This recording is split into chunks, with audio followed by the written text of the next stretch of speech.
Hi, everybody. Dan Illman taking a look at the co-feature on Labor Day at Saratoga, closing day Monday. It's race number 9. We're going a mile and a 16th on the Mellon turf course. Here's the field for the Grade 2 Bernard Baruch Handicap. Again, the turf horses, 3-year-olds and up. We'll talk about this field in post-position order, beginning with the number 1, March to the Arch for trainer Mark Cassidy. I think this horse has some excuses for his last 2 races. 2 back in the Forbidden Apple. He caught a yielding turf course. I don't think he likes a lot of give in the ground. Now, there is a forecast for some rain on Monday. If this track remains good to firm, though, I think that March to the Arch is going to be okay. Yielding or soft ground could be a different story. In his most recent start, the 4-star Dave Handicap, I just don't think he's a grade 1 horse. I think he fits better at this grade 2 and grade 3 level. He got a hot pace to rally into. He got a decent enough trip under Tyler Gaffalione, but he just flattened out late. I like him stretching out to a mile and a 16th. I think the pace can heat up in this race, and March to the Arch, based on his victory in the Wise Dan at Churchill Downs 3 starts back, just seems like a very good fit at this level. The number 2 is Emirati, one of several in here for trainer Chad Brown. This horse ran well in his North American debut. He was always a solid horse overseas,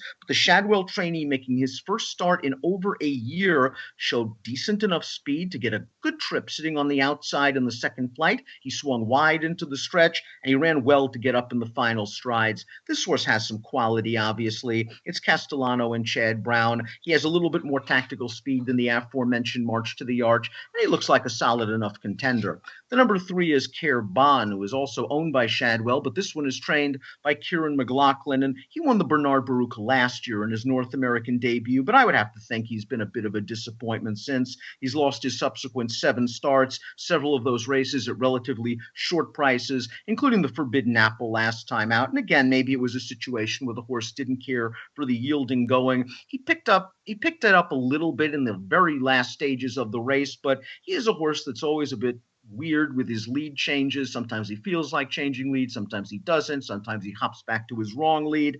He does have tactical speed. I expect him to work out a good trip, maybe sitting in 3rd or 4th, but at a short price, I might want to take a stand against him. I just don't think he's the most trustworthy horse in the world. Dream Friend is the number 4, lightly raced 4-year-old, lots of upside potential and a good amount of early speed. I wouldn't be surprised if he makes the lead under Luis Saez for trainer John Terranova. Those were the tactics in his most recent race at Saratoga. He went to the front. He seemed to have some problems with the far turn over that inner turf course. He got out on the turn, then drifted out a lot in the stretch.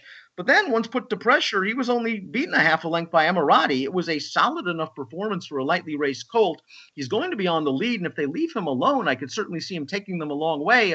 But I have a feeling at the number 5, Noble Indy is going to have something to say about the pace, and if Dream Friend gets pressured, his goose might be cooked. As for Noble Indy, he was the winner of the Louisiana Derby on dirt as a 3-year-old, winless since. Seems to have found his niche, however, as a front-running turf horse. Last time out in the Lure, he conceded the lead, sat second, just really didn't have the pickup on the far turn when the winner, Luke Cullen, came coming. And Noble Indy just ran 4th. He was one-paced in the stretch. He really doesn't have a strong finish. I would send him to the lead if I was Jose Ortiz. Those were the tactics he used 2 starts back, and it took LeCullen, a pretty good horse, to run him down. Dream Friend might want the lead. I think Noble Indy is faster. It'll be interesting to see how the tactics play out, but Noble Indy is going to have to improve off his recent race. Sacred Life, the number 6, might simply be the horse to beat for trainer Chad Brown. Like Chad's other runner in here, Emirati, he is making his 2nd North American start. This one off of a shorter layoff, but he ran well in the Lure against LeCullen, who just simply got the jump on him turning into the stretch. Sacred Life was wide. He came with a really good run. He was extending towards the end of that race, only beaten the nose. This distance seems to hit him right between the eyes, and there should be some pace. Like many Chad Brown trained horses, his merits are obvious on paper. The 7 Olympico won his North American debut in the Fort Marcy Stakes, and he took a nice scalp in the now retired Robert Bruce, but it's worth noting that race was over soft ground, and it just seems like Olympico wants it really soft. It might happen on Monday for him, and you upgrade his chances if it does rain. The Manhattan, maybe he was overmatched. It just seemed like he fit in that race based on how he ran in the Fort Marcy, and he didn't run very well. And in the Bowling Green last time out, I didn't think he ran very well. He is turning back in distance, and maybe Chad just overestimated his ability to go long in stretching him out in his last two races. Perhaps with a fast pace in a shorter race, Olympico will come charging under John Velasquez. I'll upgrade him if the track comes up soft, but on firm ground, I'm going to take a wait and see approach. I'm going to go with March to the Arch in this race. These horses seem to beat each other.